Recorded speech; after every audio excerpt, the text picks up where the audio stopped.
White கலர்னா அது மட்டும் வர 1500 வரும். மத்தெல்லாம் பிளாக்ல கலர் பாக்ஸ் மட்டுமே வெள்ளை கலர். உள்ள இருக்கிறது வந்து கருப்பு கலர், கோல்டு கலர் வரும்.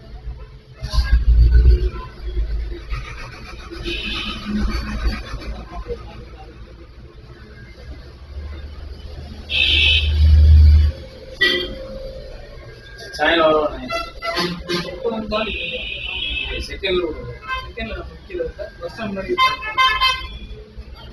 இல்லை புதுசாக இருந்தாலும் பார்த்தேன் புதுசா 1000 ரூபாய்க்கு மேல வரும். இந்த வெள்ளையில தான் 1500 வரும். 1450 ரூபாய்க்கு எடுத்துரும். அது 1000 ரூபாய்க்கு அதை நினைச்சு அவங்க சொல்றேன். அவங்க சொல்லுவாங்க 1500 செல்லு தீர்ந்து சார். அதுக்கு வர்றது ரேட்டு